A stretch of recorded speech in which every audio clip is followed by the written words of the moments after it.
आइए एक वचन कोई मेरे साथ निकाले, कोई निकाले भजन संहिता, भजन संहिता 103 और 8वें वचन से कोई पढ़े। हाँ हाँ विलंब से कोप करने वाला, हाँ और अति, हाँ और वह सर्वदा वाद विवाद करता ना रहेगा, हाँ ना उसका क्रोध सदा के लिए भड़का होगा। हालेलुया।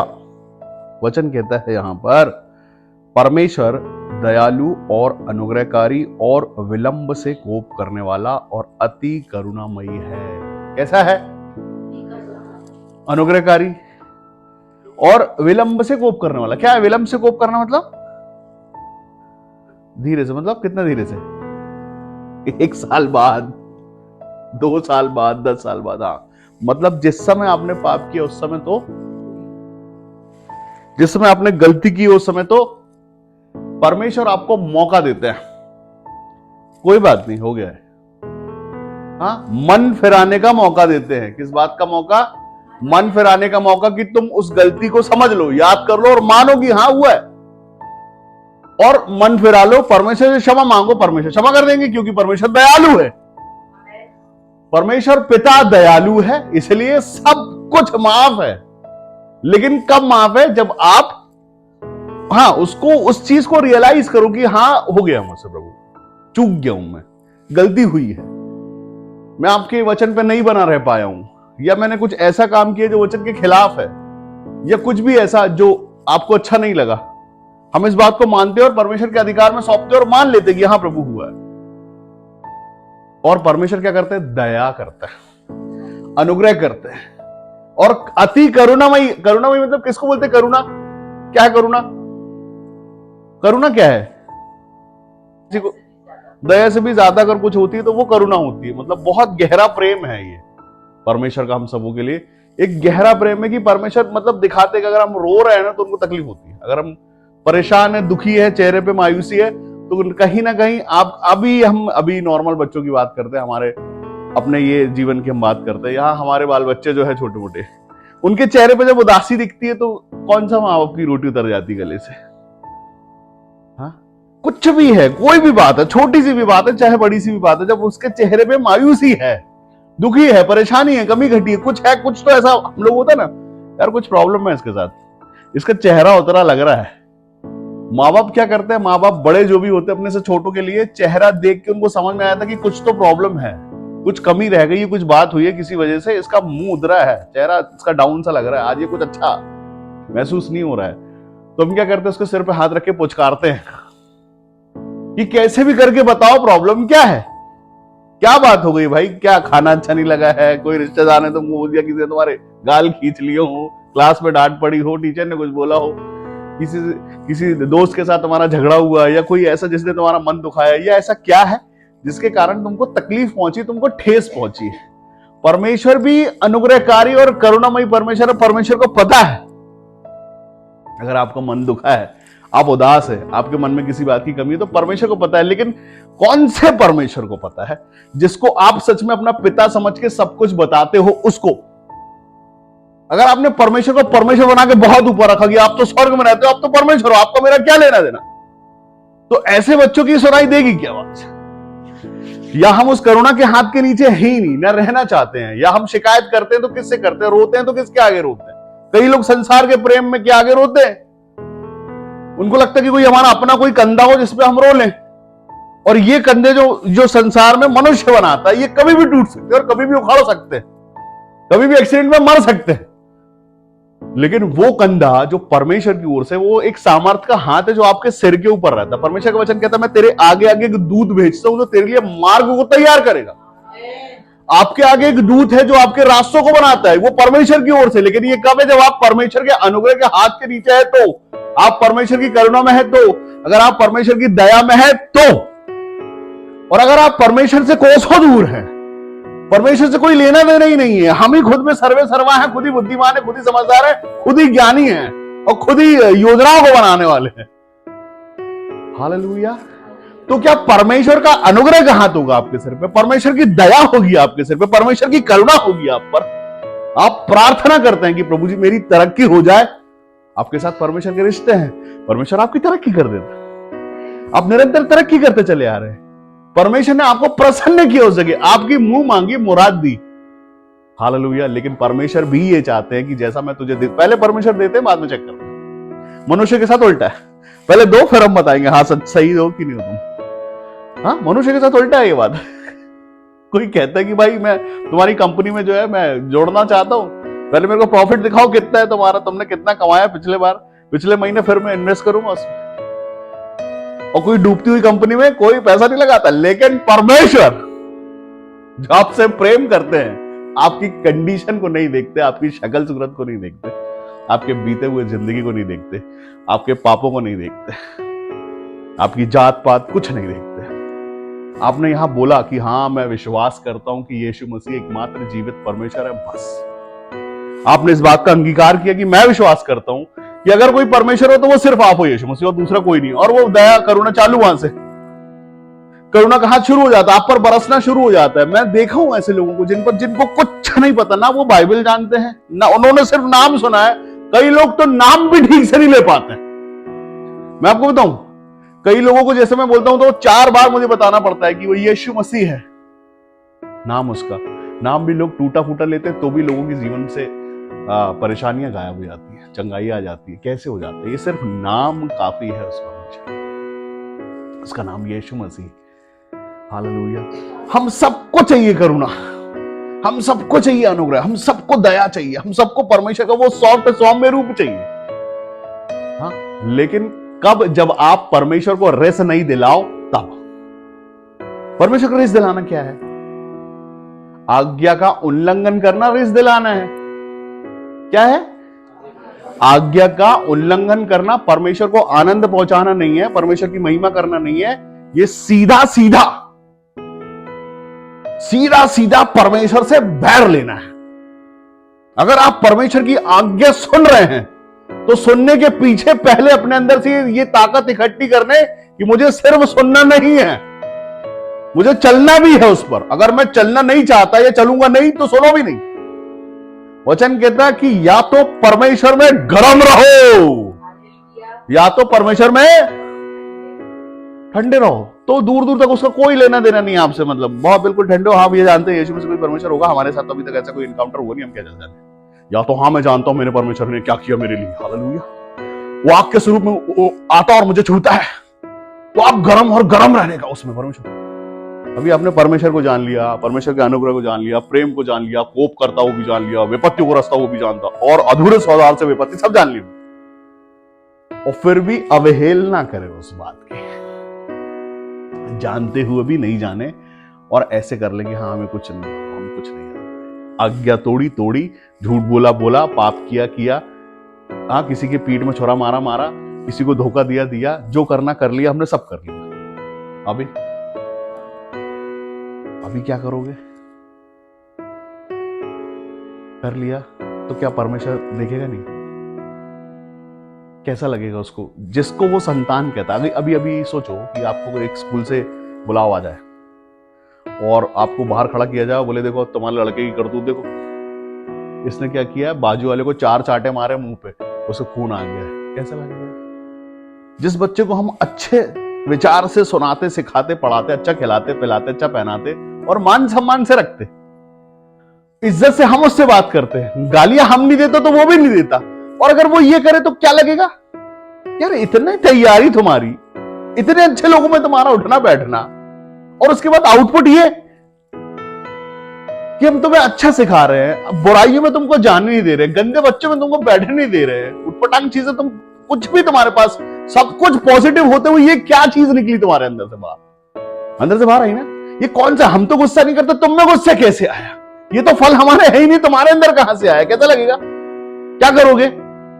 लेकिन परमेश्वर ऐसा बिल्कुल नहीं करते।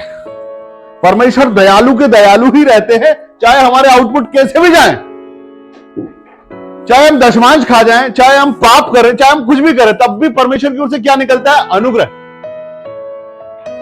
परमेश्वर फिर से क्षमा करते हैं, फिर से दया कर लेते हैं, फिर माफ कर देते हैं एक और पाप करने तक के लिए, क्योंकि हम इसमें संभले नहीं हैं और क्योंकि हमारे साथ कुछ नहीं हुआ, इसलिए हमको मिल जाता बल और एक पाप करने का, और एक गलती करने का, और एक चूक करने का। यार कुछ नहीं हुआ यार, हम तो बच गए। परमेश्वर तो विलंब से को अभी भी करेंगे, अगले साल हो सकता करे तो करे, अभी तो नहीं है, अभी तो कर लो ये साल। हालेलुया। एक एक दिन, एक एक हफ्ता, एक एक महीना बल मिलता चला जाता ऐसा करने वालों को। और एक दिन ऐसा आता कि सारे रास्ते परमेश्वर बंद कर देते, सब बंद, सब बंद, मतलब सच में सब बंद, जीरो। कहां से आप चले थे वहां से भी नीचे। अब कैसे, अब सोचो कि आपकी हाइट अच्छी जबरदस्त है, ऊंचे लंबे छोड़े हो आप, आपकी पहुंच बादलों तक, आप ऐसा छू लेते हो, परमेश्वर ने पहुंचा दिया आपको। परमेश्वर की संतान होगा, बड़े बादल आदल ऐसे छू लेते हो, उसके बाद अचानक से 6 फुट की हाइट हो जाए, ऐसे देखे बादल, तुम थोड़ा दूर चले गए हो, अभी कुछ मशीन लगाना पड़ेगा ऊपर आने के लिए, क्योंकि वो तो अधिकार छूट गया। कुछ ऐसा ही है परमेश्वर में होना, परमेश्वर में आपका कद बढ़ना, और वो सब कुछ हमारे हाथ से करना और धड़ाम से नीचे आ जाना। क्या है गिरना? यही तो है गिरना। हाँ, वचन कहता है कि धर्मी व्यक्ति कितनी बार? 7 बार गिरे फिर से उठ खड़ा होगा। क्यों? क्योंकि परमेश्वर कोप करता ही नहीं। परमेश्वर की वाचा है कि अब मैं दोबारा जल प्रलय नहीं करूंगा। हालेलुया। परमेश्वर नहीं करना चाहते। न्याय के दिन के लिए हम सब टिके हुए, तो लेकिन न्याय के दिन आने के पहले पहले क्या हमको अधिकार या लाइसेंस मिल जाता है पाप करने? अभी एक वचन यहां पर बहुत सुंदर वचन कहता है, इसके पीछे एक स्टार लगा है। परमेश्वर का वचन 2 धारी तलवार है। कितना? मैं बोलता हूं 4 है। आप पीछे जाओ, कोई इसी वचन के आगे जाओ और कोई पढ़े इसका 18वां वचन पढ़े, सॉरी 17वां वचन पढ़े, 103 का 17 पढ़े। परंतु हाँ। यहोवा की करुणा हाँ। उसके डरवैयों पर युग युग और उसका धर्म उनके न्याती पोतों पर भी प्रकट होता रहे। बस वचन कहता है परंतु यहोवा की करुणा उसके डरवैयों पर। किस पर? परमेश्वर के डरवैयों पर। कब लिखा है? युग युग तक। मैं कहता हूं 4 पीढ़ियों की आशीषें देता है परमेश्वर। कितने लोग इस बात पर विश्वास करते हैं? आमीन। वचन कहता है कि परंतु यहोवा की करुणा उसके डरवैयों पर युग युग बनी रहती है और उसका धर्म उसके नाती पोतों पर भी प्रकट होता रहता है। किस पर? नाती पोतों, मतलब एक पीढ़ी के बाद की पीढ़ी पर भी। लेकिन अभी एक खतरनाक बात बाकी है। वो क्या है? वो 18वां वचन पढ़े हो। अर्थात उन पर जो उसकी वाचा का पालन करते हाँ और उसके उपदेशों को स्मरण करके उन पर चलते हैं। हालेलुया। नो डाउट परमेश्वर दयालु है, करुणामयी है, अनुग्रहकारी सब है, लेकिन किसके लिए? हालेलुया। जो उसकी वाचा को सुनते और उस पर चलते रहते हैं उनके लिए है भैया ये अनुग्रहकारी, दयालु। और हाँ, वो किनके लिए है? जो धर्मी हैं, जो परमेश्वर को डरते हैं, परमेश्वर से, परमेश्वर के डरवैये। डरवैये मतलब डर में बने रहने वाले। ओ प्रभु हालेलुया, प्रेज़ द लॉर्ड, मैं नहीं करूंगा ये, मैं डर रहा हूं। जो डरते हैं बुद्धि पाते हैं परमेश्वर की ओर से। जो यहोवा का भय मानते हैं वो ही बुद्धि का आरंभ वही से होता है। अगर हम परमेश्वर से सिर्फ डरने लगे कि परमेश्वर में बने रहना और चलना, अगर हम आज्ञाओं में बने और चल रहे हैं तो ही सारी आशीषें हम पर पूरी है।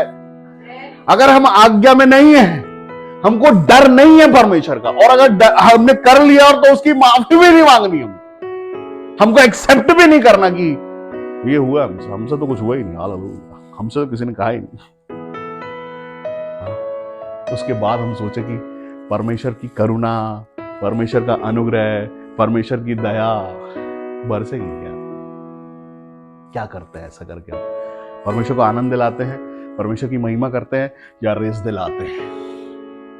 और मैं कहता कि ठीक है रिश्ता मत रखो, वो भी सही है, परमेश्वर के साथ रिश्ता मत रखो, ठीक है, लेकिन रेस दिलाना परमेश्वर को, मतलब जानते बूझते हुए सताना, तंग करना, ठीक है। आप अपने बाप से बात नहीं करते कोई बात नहीं, आप प्रार्थना नहीं करते कोई बात नहीं, आप धर्मी नहीं हो वो भी कोई बात नहीं, लेकिन जानते बूझते हुए अगर आप मन दुखाते हो, ये कैसा है? कई लोगों से मैंने सुना ऐसा, लोग ऐसा कहते हैं आपस में, मनुष्य, यार अगर दुख कम नहीं कर सकते तो बढ़ाते क्यों हो? कईयों के साथ तो ऐसा होता है कि भाई उनको मजे आते हैं ये कर रहे में, ओहो तुम कैसे दिख रहे हो, ओह दर्द बहुत होगा तुमको। हाँ, हम तुम्हारी सिचुएशन समझ सकते हैं टाइप का नहीं होता किसी किसी को, कि मतलब उनको वो कम नहीं करेंगे, बढ़ाएंगे और मिट्टी का तेल डालेंगे, थोड़ा सा पेट्रोल डाल डालेंगे और तकलीफ देंगे उसको। ओह कैसे कैसे हो तुम, थोड़ा बीमार दिख रहे हो, कमजोर हो गए हो थोड़े से, दर्द है क्या शरीर में? ओह डॉक्टर मैं थोड़ा पैसा देता हूँ, डॉक्टर के पास चले जाओ। आमीन हालेलुया। परमेश्वर ऐसा नहीं करता, परमेश्वर आपसे प्रेम करते हैं हर दर्द से। यीशु मसीह ने बोला, एक ऐसा वचन है जो मेरे को हर बार बहुत ताकत देता है, वचन कहता, आओ बोझ से दबे लोगों मेरे पास आओ। यीशु मसीह कहते हैं मैं तुम्हें विश्राम दूंगा। क्या दूंगा? मैं तुमको विश्राम दूंगा, आनंद दूंगा, आशीष दूंगा, खुशी दूंगा, जॉय दूंगा, तुम खुश रह जाओ। अपना बोझ मेरे पे डाल दो क्योंकि मैंने तुम्हारा जो अपने पे लेके तोड़ दिया। हालेलुया। सारा बोझ यीशु मसीह ने उठा लिया, हमारा सब कुछ। वो भी एक पार्ट है। यीशु मसीह का क्रूस उठाना मजाक नहीं है। यीशु मसीह का क्रूस उठाना आपका और मेरे हिस्से का वो बोझ है जो हमसे उठाया नहीं जाता। हालेलुया। हमसे जो नहीं उठाया है ना, वो बोझ यीशु मसीह ने उठाया है हमारे हिस्से का। हम लोग क्या बोझ उठा रहे हैं, क्या दर्द है और क्या भार है हम पर। लोग कहते बड़ा भारी जीवन जी रहे हैं, क्या जी रहे हो आप? हालेलुया। वो काट लकड़ी का जो वो इतना भारी क्रूस है, वो परमेश्वर यीशु मसीह ने हमारे लिए उठाया है। बेदम होने के बाद भी, ताकत नहीं है शरीर में, उसके बाद भी उठाया है और बहुत दूर चला है। हालेलुया। सब सारे बोझ उठा लिए। अभी क्या है हमारे जीवन में? सिर्फ आशीष ही तो है। देखो, हमको हमारी लग्जरी चाहिए, लेकिन हमारा एक और है आसपास, हमारा एक ऐसा कुछ है जिसमें हमको जीना है, बना लेंगे भाई। ये जो है इससे नीचे नहीं जाएंगे। हालेलुया। इससे नीचे नहीं, ब्रांड पहनते तो इससे नीचे नहीं जाएंगे। हाँ, हम ये देखते कि यार अरे ये चीज ये तो हमारे मतलब की नहीं यार, ये सब हमारा नहीं है। आपको तो थोड़ा अच्छा ब्रांडेड होना चाहिए। परमेश्वर की वाचा मान ली कैसी है, उत्तम की है तो उत्तम ही चाहिए। हमने एक वो सेट करके रखा, लेकिन उत्तम से भी उत्तम मिलेगा। सुनो, जो तुम्हारे पास है उससे भी अच्छा मिलेगा, लेकिन कब मिलेगा? जो सबसे उत्तम काम तुम करोगे। वो काम क्या है? वो काम है परमेश्वर के अनुग्रह के हाथ के नीचे बने रहना, शान शौकत से चलना परमेश्वर में, ताकत के साथ चलना, खुशी के साथ चलना परमेश्वर में, कि मैं वैसा जैसा आपने मुझे बोला प्रभु, मैं वैसा ही रहता हूं सुबह से शाम तक। मैं वैसे ही आनंद में, मैं जानता हूं मेरी खुशियां, मेरे आनंद सब कुछ आपकी ओर से आने वाले हैं। तो मैं क्यों ऐसा करूं? क्यों मैं रिस्क दिलाऊं? क्यों आपको महिमा नहीं पहुंचाऊं? चाहे दिन भर मेरा कैसे कटे, लेकिन जब मैं सोता हूं, जब मैं सोने को जाता हूं, तो मैं धन्यवाद करता हूं सारी आशीषों के लिए जो आपने मेरे जीवन में दी हैं। हालेलुया। कमियां नहीं है, घटी नहीं है, तकलीफ नहीं है। आप सोचते हो जाता है, कैसे पता नहीं, कुछ नहीं है हमारे पास, लेकिन जरूरत है तो वो पूरी हो जाएगी। कैसे ये नहीं मालूम, कैसे होगा वो नहीं पता, वो नहीं जानते, लेकिन हो जाएगा क्योंकि परमेश्वर की वाचा है। परमेश्वर दयालु और अनुग्रहकारी है। आपके पास पड़ोस में मान लो बारिश का समय है और बाजू में एक झोपड़ी है और वो बारिश से भीग रही है, उसके घर में आग भी नहीं जल रही है, ठीक है, और बाजू में एक अनुग्रहकारी मनुष्य रहता है जिसके पास बहुत पैसा है, वो धनी है बहुत, और उसका मन भी बहुत अच्छा है। तो क्या आपको वैसा भीगने देगा वो? हाँ, उसका मन दया से भरा हुआ, तो क्या आपको भूखा रहने देगा? क्या आपको गीले बिस्तर में सोने देगा? आपकी कमी घटी और आपकी कंडीशन को परमेश्वर बहुत अच्छे से जानते हैं। परमेश्वर को पता है, सब बातें पता है। हालेलुया। और परमेश्वर दयालु है, दया करने वाला, आपके पापों को भूल जाने वाला है। वो अच्छा परमेश्वर, वो भूल जाएगा कुछ भी किया हो आपने। अभी मैं आपको बताऊं, बहुत सारे ऐसे लोग हैं जो चर्च आते हैं, सिर्फ आशीष लेते हैं और चले जाते हैं। बहुत सारे लोग, उसके बाद फिर उनके जीवन में विपत्ति पड़ती है, तकलीफ आती है, कमी घटी आती है, वो फिर लौटते हैं और नजर उठा के भी मुझसे बात नहीं कर पाते। तब भी परमेश्वर उनके लिए काम करता है। तब भी मैं जानता हूं इस बात को। मेरा खुद का एक मनुष्य का जो मन रहता है, जो शनिवार तक रहता है, वो मैं कहता हूं मैं ऐसे लोगों को देखना भी पसंद नहीं करता, अंदर आने नहीं देना। लेकिन जब वो संडे को यहां सामने आके खड़े होते, तब मैं होता ही नहीं और उनके लिए प्रार्थना होती है और वापस उनके जीवन में काम हो जाता है, आशीष हो जाता है। क्यों? ये है दया परमेश्वर की सही मायनों में। सही मायनों में दया यही है, भूल जाना यही है, अनुग्रह ही यही है कि पुरानी चीजें याद ही नहीं रखते परमेश्वर। लेकिन इसका मतलब ये बिल्कुल भी नहीं है कि हमको कोई मौका मिल गया है और पाप करने का और परमेश्वर का मन दुखाने। हम पढ़ रहे हैं भजन संहिता 103 उसका 8 से 17 और 18 चलता है। परमेश्वर दया करने वाला है। बहुत लोग बोलते हैं ना इसका मन बहुत बड़ा है। जो कहता आकाश मेरा सिंहासन पृथ्वी मेरे पैरों की चौकी है, उसका मन कितना बड़ा होगा। हम कहते हैं बड़ा मन वाला, अरे उससे बड़ा मन किसका है? परमेश्वर का वचन कहता है मैंने तुम्हारा नाम अपनी हथेलियों पर गोद के कितनी बड़ी हथेली होगी वो जिसमें तुम्हारा भी नाम है, और पेन से नहीं लिखा वो बोलता। क्या बोलता? पेन से तो धुल जाएगा मिट जाएगा, खोद कर लिखा है। अगर आप देखो आज के समय पे बहुत एंशिएंट कहीं पत्थर वत्थर मिलते तो उसमें वो आकृति फाकृति बनी हुई है इस तरह की। आप बोलते हैं ये 2000 साल पुराना है, ये 10,000 साल पुराना है और ये करोड़ों साल पुराना, तब भी वो पत्थर से उस पे उकरी हुई है आकृतियां। और परमेश्वर ने आपका नाम अपनी हथेली पे लिखा है जो अमिट है। परमेश्वर शुरू भी वही है, अंत भी वही है। ये जमाने में जो पत्थर पड़े ये तो ये समय के साथ घुल जाएंगे, लेकिन परमेश्वर के हाथ में हथेली में उसकी तुम्हारा नाम लिखा, ये मजाक है क्या? तुम्हारा नाम लिखा तो निश्चित तुम्हारे पोतों पर पोतों और उसके बाद भी लिखा रहेगा, अगर वो भी परमेश्वर में वैसा चलेंगे जैसा आपने उनको सिखाया। और आप सिखाओगे क्या? आप सिखाओगे वो जो आपने सीखा। अगर आप परमेश्वर के डर और भय में है तो निश्चित आप अपने बच्चों को भी परमेश्वर का डर भय सिखाएंगे, क्योंकि उसी से अनुग्रह आता है, उसी से आशीष, उसी से दया आती है, उसी से परमेश्वर के प्रेम में आप बने रहते तो आप सिखाओगे। क्योंकि अगर आपने आशीष देखी है ऐसे परमेश्वर, आपने उसके प्रेम को देखा है तो निश्चित आप बताओगे। मैं क्या बताता हूं? मैं परमेश्वर का प्रेम ही तो बताता हूं कि मैंने मेरे जीवन में देखा है परमेश्वर का प्रेम, तो आपके जीवन पे भी, और आपने भी देख लिया अब तो। हालेलुया। तो अब क्या? अब जो जीवन बचा है, अब जो हम बोर्न अगेन हो गए हैं, जो नए हो गए, जो यीशु मसीह में नया जन्म ले लिए हैं, अब जीवन ऐसा ही है, आशीष से तो भरा हुआ। ये खुशी की बात है। आमीन हालेलुया कि हम डरवैये हैं, ये खुशी की बात है, ये जॉय की बात है कि हम तो जानते हैं, आमीन, हम तो जानते हैं हम परमेश्वर के डरवैये, हम परमेश्वर के डर भय में चलते हैं और अनुग्रह बना रहता है हमारे सर पर। परमेश्वर का वचन कहता है मैंने नीचों तुच्छों को चुना है, परमेश्वर ने चुना है। हम नीच तुच्छ बन के वो नहीं कर सकते थे, शास्त्री और फरीसी बन के नहीं कर सकते थे शायद कुछ, क्योंकि हो जाता तो यीशु मसीह को वो लोग चढ़ाते नहीं क्रूस पर। शास्त्रियों फरीसियों ने, समझदारों ने, पढ़े लिखों ने ही चढ़ाया था, उनकी दुकानें बंद हो गई थी। हाँ, 38 साल से एक रोगी पड़ा हुआ है। कितने साल से? कितना होता है 38 साल? 38 दिन बोलो, और 38 साल वो उस खटिया पे पड़ा है। बस कितने साल का रोगी था? पढ़ते पढ़ते निकल जाते ना हम लोग। 38 साल हो, 38 साल क्या होता जानते हो? 38 दिन क्या होता जानते हो? अगर आपको बोले बिस्तर से डॉक्टर ने बेड रेस्ट लिख दिया 30 दिन, बेड से नीचे नहीं उतरना, मजाक है? आपकी टांग सीधी करके बांध दी अगर 30 दिन, अभी 38 घंटे नहीं झेल पाओगे। जिस वो 38 साल से पड़ा हुआ ही है, जो मुझे बोले क्या कर रहा है पड़े पड़े, अरे बोले वो कुंडलाते लोग हिला के चले गए आज वाला। तो मैं रोज इंतजार कर रहा हूँ कि कभी मेरा नंबर आ, कोई उठा के फेंक दो। अरे बोले उठो तुम अपनी खटिया उठा, अपने घर जाओ। कहां पर उधर? यीशु मसीह है यारो।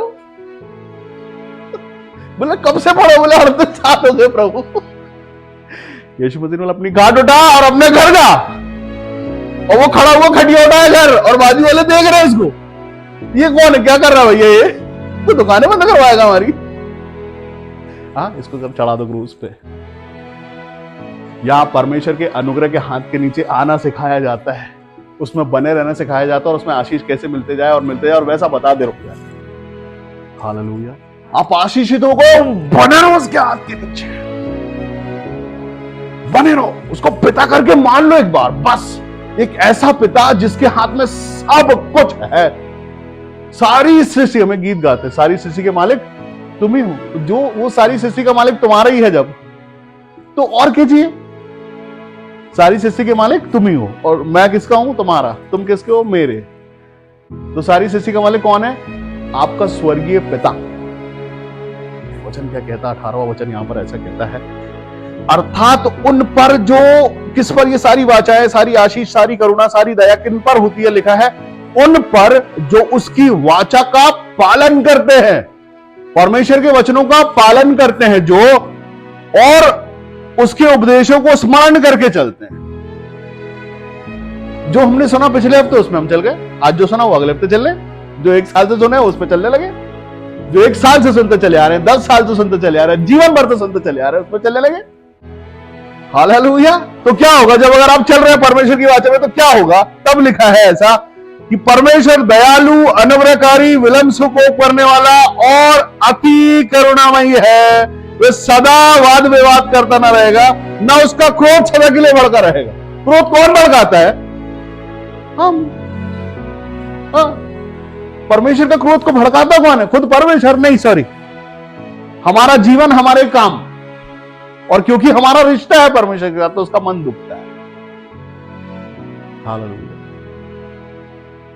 कोई उम्मीद लगाए आपसे, एक कंपनी भी अगर आप नौकरी करने जा रहे हो तो वो भी आप पर भरोसा करती है कि हमारा एम्प्लॉय जो है ये ईमानदारी से रहेगा यहां पर और ईमानदारी से काम करेगा, ईमानदारी से कंपनी में चलेगा, कोई शॉर्टकट नहीं मारेगा। ऐसे है ना? वैसे ही परमेश्वर भी आदर का पद देते समय आपसे बोलते कि ये आदर का पद कोई अपने आप से पहले तो ले नहीं सकता। सुनो, मैंने तुमको चुना है, मैं तुमको ये आदर का पद दे रहा हूं, लेकिन इसकी गरिमा बना के रखना किसका काम है? स्वयं तुम्हारा। परीक्षाएं आएंगी डिगाने वाली, लालच आएगा, भयंकर भयंकर चीजें आएंगी आपको हिलाने के लिए, लेकिन सुनो, बने रहना। हर वो बात जो आपके मन में पॉजिटिव या आपकी भलाई के लिए आती है वो परमेश्वर की ओर से, और जो बात किसी के लिए भी बुराई के लिए आए या खुद हमारी ही बुद्धि भ्रष्ट करने के लिए आए तो नेगेटिव है वो, हम उसको अपने पास रखे ही नहीं, निकाल दें, अलग कर दें और आप बच गए। हालेलुया। यही तो है परीक्षा।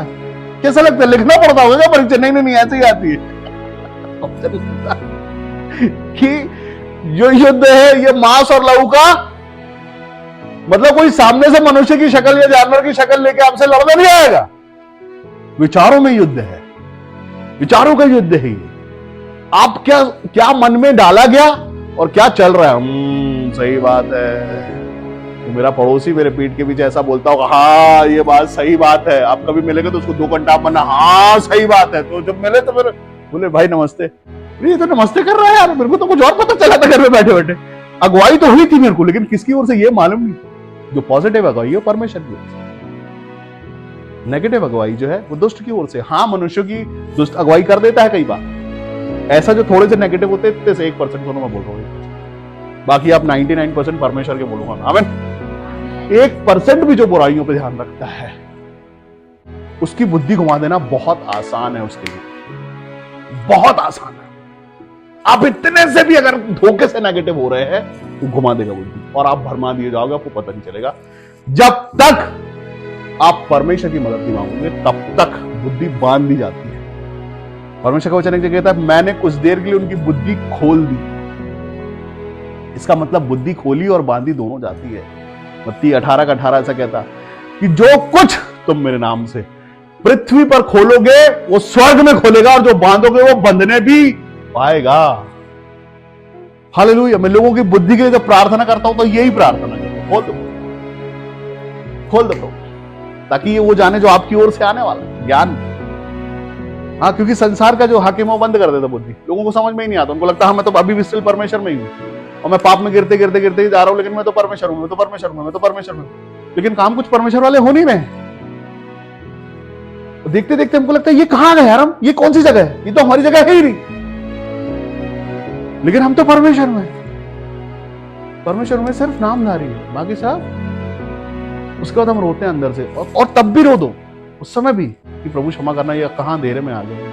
उस पर तो आपकी ज्योति चमकी, उसी वक्त चमक जाएगी ज्योति। आप ज्योति याद करो, ज्योति चमक जाएगी तुरंत। कोई यज्ञ करना, तपस्या करने की जरूरत नहीं पड़ेगी, सिर्फ याद करना पड़ेगा कि मुझ पर तो आपकी ज्योति चमकी है और मैंने उसको रिसीव किया है। अचानक से हाथ वापस बादल में पहुंच जाएंगे और बोलेंगे हो गए। बस इतना आसान है आपके लिए। लेकिन हम क्या करते हैं? हम बस ये करते हैं, हमको आता है गिल्ट अंदर से, ओहो इसको गलती हो गई, हम तो गिर गए, हम तो पापी हैं, हमसे तो पाप हो गया, हमसे तो ये हो गया, और उसी गिल्ट में पड़े रहने देता हूं। लेकिन अगर हम इस बात का विश्वास करें कि हमारे परमेश्वर ने हम पर दया की है, हम पर अनुग्रह किया है, हम पर करुणा की है, एक बार भी और बार बार भी, और आप बच जाते हैं। हालेलुया। आप बच जाते हैं। आपको सिर्फ याद करना है उसकी करुणा, उसकी दया को, और चलना है जैसा वो चलाना चाहता, बस चलना, वचनों पे चलना, वाचा पर चलना। अगर आप चलते चले आ रहे हो तो आपको किसी का डर नहीं रहेगा। हमें गीत गाते थे संडे स्कूल में, मुझे किसी का डर नहीं, मेरे साथ परमेश्वर। हाँ, एक आपके साथ एक ऐसा चरवाहा है जो आपको सीधा लेके चलता है, सुखदाई जल का पानी पिलाता है, हरी चराइयों में चराता है। तो क्या चाहिए? रक्षक भी वही है, जानवरों से भी रक्षा वो करेगा आपकी, अच्छा खिलाएगा पिलाएगा, आप स्वतंत्र भी रहोगे, काम भी नहीं करवाएगा वो तो आपसे, वो तो चराएगा। चरना मतलब खुली जगहों पर चरना, मनमानी करना, खाना पीना, खुश रहना, ये है ना चरना। लादू का बच्चा थोड़ा ना कि बोझ लेके चलो फिर अच्छा खाना भी मिलेगा पानी भी मिलेगा, बोझ तो लेके चले ही चल, नहीं, ऐसा नहीं है, ऐसा नहीं है। हरी चराइयों में चरना मतलब खुशी खुशी घूमने जाना, खाना पीना और खुश रहना, दूसरा स्वर्ग है ये। हाँ, ऐसी स्वर्ग तो था वो जो बनाया गया था हमारे लिए, जहां यही तो था, यही करना था ना। कौन कहता है? यही तो है वो दूसरा स्वर्ग, परमेश्वर के हाथ के नीचे, जहां पे वो चराते हैं आपका चरवाहा यीशु मसीह है। ये भी तो वही स्वर्ग है ना, जहां आपको कोई मेहनत नहीं करनी, कोई मेहनत नहीं करनी, सिर्फ परमेश्वर में बने रहना है, बस वाचाओं पर चलना है, बस परमेश्वर से प्रसन्न रहना और उसको प्रसन्न रखना है, बस।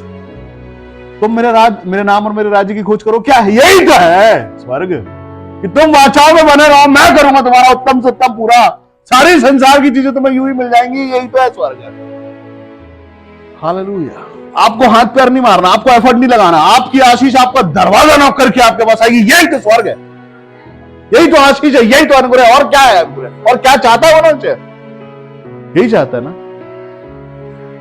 परमेश्वर का वचन कहता है तेरा जो लॉस हुआ उसके बदले में दूना भाग दूंगा, डबल। जो लॉस हुआ है, तेरी जवानी गई है, तेरे साल गए हैं, तेरा समय गया है, मैं दोगुना कर दूंगा। हाँ मैन, और करता है दोगुना। जो बीता समय आपका है वो परमेश्वर लौटा देते हैं, वहां से जहां से आप सोच नहीं सकते, वहां से। आपने 1 से 10 के लिए शुरू किया और आप 3 पे रुक गए, और रुकने के बाद आप वापस आओगे, आपको लगेगा ओहो मेरे को वापस 1 से शुरू करना पड़ेगा, 0। नहीं, सॉरी, 6 से शुरू करेगा, डबल से। डबल की वाचा है ना, तो 3 पे होना, 6 से शुरू करेगा। किया है, मैं जानता हूं, मैं गवाह हूं उस बात। हाँ, पता भी नहीं चलता, सारी नामधराइयां हटा दी गई, भूल गए सब, आप आशीषित हो। और लोग आपसे पूछते हैं कल और आज में क्या फर्क है फर्क। कल चला गया है, अभी यीशु मसीह में हम नई सृष्टि है, तो नई सृष्टि से नए लोग मिलते हैं तो वो पुराना नहीं जानते हैं, वो ये जानते हैं जो परमेश्वर ने बना दिया है। हालेलुया। हाँ, किसी को नहीं पता, परमेश्वर ने सारी नामधराई हटा दी है आपकी, आप आशीषित लोग हैं, अच्छे जगह पर उठना बैठना है, परमेश्वर ने आपकी कुर्सी बना दी है, मान सम्मान बना दिया है। हालेलुया। हम चमकते सितारे हो गए अचानक, कैसे? सेलिब्रिटी हो गए भाई, क्या है? सेलिब्रिटी है। आदर मिलेगा जब आप कहीं जाओगे, तो मान सम्मान मिलेगा। मालूम क्यों मिलेगा? इसलिए क्योंकि आप अपने परमेश्वर के डर भय में चलते हो, इसलिए। आप सेलिब्रिटी क्यों? इसलिए कि आप वैसा चलते हैं जैसा परमेश्वर चलाना चाहते हैं, इसलिए सेलिब्रिटी हो। लोग आपको अच्छे से बुलाएंगे, ये आशीषित लोग हैं, ये बाइबल पढ़ने वाले लोग हैं, ये प्रार्थना करने वाले लोग हैं, ये परमेश्वर के डर पे चलने वाले लोग हैं, ये भविष्यवक्ता है। और ये कैसे पाया आपने? क्या करके? कोई सर्टिफिकेट मिला कहीं से? नहीं, आपने परमेश्वर की वाचा में चल के पा लिया है परमेश्वर का अनुग्रह। तो अनुग्रह जब परमेश्वर का आप पर हुआ तो आपको मान सम्मान मिलेगा, अच्छी जगह में उठाया बिठाया जाएगा, अच्छी क्रॉकरी में आपको चाय पिलाई जाएगी। क्यों? क्योंकि आप परमेश्वर के डर में, आप डरवैया हैं। कौन है? आप परमेश्वर के डरवैया हैं, इसलिए परमेश्वर ने आपका आदर भी करवा दिया। क्या बात है? आपको आदर सिर्फ इसलिए मिलता है कि आप डरते हैं परमेश्वर से। मतलब डरना कोई बेवकूफी नहीं है, आशीष की बात है। अगर आप परमेश्वर से डरते हैं, संसार आपको तुच्छ जानेगा, नशा करने वाली संगति मिलेगा, ओह ये हमारे लायक नहीं है, ये होगा, ये बुरा है, अच्छा है। नशा करने वाला बोलेगा ओह तो हमारे साथ में बैठो, तुम तो प्रभु प्रभु करते हो, तो हमारे साथ में बैठो। व्यभिचारी बोलेगा वो तो हमारे साथ मतलब, तुम तो प्रभु प्रभु करते हो। वचन कहता है, यीशु मसीह ने बोला कि संसार ने मुझसे बैर किया। क्यों? क्योंकि वो संसार ही नहीं है, इसलिए। संसार में हाँ में हाँ नहीं मिलाता, इसलिए। तुमसे भी करेंगे। क्यों? क्योंकि तुम भी संसारी नहीं हो। परमेश्वर यीशु मसीह आपके लिए जगह बनाने के लिए गया और आप काम ये वाले कर रहे हो, तो जगह किसी और को मिल जाएगी अगर आप सही नहीं रह पाते। चाहते हो कि अपनी सीट वहां से जो रिजर्व सीट है आपके नाम की वो खराब हो जाए? चाहते हो क्या कोई और बैठ जाए? वहां पहुंचे और बोले अरे फलाने तुम, अरे यार ये तो सीट हमारी है, ये तो बोले तुमने वो नहीं किया इसलिए हमको बैठा दिया, हमने किया था, हम डर में चले हैं परमेश्वर की, हमारी कुर्सी है, हमको मिल गई, अब क्या करें हम। क्यों नहीं चले भैया तुम परमेश्वर में, क्यों नहीं चले? हमसे पहले विश्वास में आए थे ना, कहां गिर पड़े थे? चलो कोई बात नहीं, अब तो हो गया है, हम ही बैठे हम यहाँ, हम उठेंगे नहीं यहां से। हम नहीं उठेंगे क्योंकि हमको मिल गई है अभी, तुम्हारा नाम इधर लिखा था, हट गया, देखो मेरा लिखा है अभी, हम डरवैये हैं परमेश्वर, तुम हो क्या? होते तो यहां बैठे होते, क्यों नहीं बैठे हो? हमारा जैसे कोई बैंक आपकी दुकान को एटीएम में तब्दील कर देता तो वो जगह वो ही रहती है, लेकिन जगह वो कोई और ले लेता है। वैसे ही इस शरीर को जब आपने परमेश्वर को चढ़ा दिया है तो अब उसका है ये, वो छुएगा, वो देखेगा, वो बोलेगा, बोलेगा तो भविष्यवाणी होगी, छुएगा तो चंगाई होगी, क्योंकि आपने चढ़ा दिया उसको। यही तो है भावता हुआ बलिदान, परमेश्वर को भावता हुआ बलिदान यही है कि आपका शरीर चढ़ा देना परमेश्वर को, इस्तेमाल करो प्रभु। मैं आऊंगा तो कुछ होगा, पैर रखने जहां जा रहा हूं मेरा नहीं है, आपका है, तो हल्का हो जाता हूं वहां पर। कैसे होता है? आपने चढ़ाया है सर से पैर तक, यही चाहता है परमेश्वर, आपके धन्यवाद की भेंट, सोना चांदी और आपकी प्रॉपर्टी और ये सब नहीं चाहता हूं। हालेलुया। जीवता हमारा, हम अपना शरीर जब चढ़ा देते हैं परमेश्वर कि प्रभु ये आपका है, आप ले लो, आप बसो और चले फिरो, जहां ले जाओगे ले जाओ, तब आप पता आप चमत्कार हो जाते हो चलते फिरते। हाँ, ये तो सेलिब्रिटी से भी कुछ बढ़ के आप चमत्कार हो। हाँ, आप एक ऐसा चिन्ह हो परमेश्वर यीशु मसीह की तरफ से कि आपका बोलना, आपका देखना, आपका चलना काम कर रहा है, तो आप चिन्ह हो परमेश्वर की ओर से, और आपके बेटे बेटियां नाती पोती तक चिन्ह ठहरेंगे यीशु मसीह। हाँ, हमने जो डर भय अपने मम्मी पापा से सीखा यीशु मसीह के लिए, परमेश्वर के लिए, उन्होंने अपने माता पिता से सीखा और आज हम सिखाते भी वही है। तो आपकी तो 4 पीढ़ी आशीषित है। हम क्या करते हैं? हम सिर्फ परमेश्वर के डरवैये हैं, और सिर्फ परमेश्वर के डरवैये बने रहने में बड़ा फायदा है। हालेलुया। सिर्फ परमेश्वर अगर कहता है कि ये नशा मत करो यार, ये शरीर को गंदा मत करो, मत करो फिर, और जान लियो उसके बाद भी गंदा करोगे, बीमारी लाओगे, खुद लाओगे और फिर दुआ करवाओगे। अभी थोड़े दिन पहले एक मनुष्य आया और उसकी जुबान पर यहां पर वैसा बहुत कुछ उटपटांग चीजें थी, मेरे को तुरंत परमेश्वर का आत्मा बताया ये क्या है, और मैंने उनको बोल दिया अगले हफ्ते ये लिखित में आ जाएगा, और आ गया वही है वो। तब भी वो अपनी जुबान से यीशु मसीह को परमेश्वर करके निकाल नहीं करता। मैंने क्यों करे तुम्हारे लिए प्रार्थना? और ना तुम क्यों करे? हालेलुया। जब तुम परमेश्वर को परमेश्वर करके ग्रहण नहीं कर सकते तो मैं क्यों करूं तुम्हारे लिए प्रार्थना? इतने बड़े हो क्या तुम? हालेलुया। अंगीकार करो, दया बोलो उसको, प्रभु क्षमा कर दो, मुझसे गलती हुई, मैंने वो अपने शरीर को गंदा किया, खाया पिया है मैंने, अभी माफ कर दो, मैं डरवैया बनना चाहता हूं, आज ही बनूंगा डरवैया, और आज से बना रहूंगा। तो वो और उसके साथ की 4 पीढ़ी आशीषित हो जाएगी। अभी भी वो उसके लिए 4 लोग आ रहे हैं जिन्होंने परमेश्वर की दया करुणा को देखा है, वो लोग चाहते हैं कि उस पर दया करुणा हो जाए, और खुद वो मनुष्य नहीं। कैसे होगी चंगाई? और क्यों होगी? डर अभी तक नहीं आया है, बिल्कुल गेट के सामने खड़ा है। यहां यीशु मसीह के 7 बाजू में जो डाकू था उसने भी तुरंत अंगीकार किया था, और यीशु मसीह ने तुरंत उसको क्षमा किया, बोले तुरंत उसको आशीष दे दी, बोले तू निश्चित आज ही मेरे साथ स्वर्ग में होगा, और वो था। आप मृत्यु से पहले भी अंगीकार कर लो कि यीशु मसीह ही एकमात्र परमेश्वर है, आप आशीषित हो जाओगे, लेकिन वो अभी तक नहीं कर रहे हैं। तो मैं क्या करूं? मैं तो यही बोलूंगा, जिस दिन करोगे उस दिन तुम्हारी आशीष है, तुम्हारी चंगाई है, तुम्हारा छुटकारा है, लेकिन हाँ, उस परमेश्वर के आगे झुको, वो सच में परमेश्वर है, उसको छोड़ के कोई परमेश्वर नहीं, एक ही परमेश्वर है, और कोई परमेश्वर है ही नहीं, उससे बड़ा कोई है ही नहीं, उसका नाम काफी है, उसका नाम यीशु मसीह है। हालेलुया। जहां बैठे अपनी आंखों को बंद करें,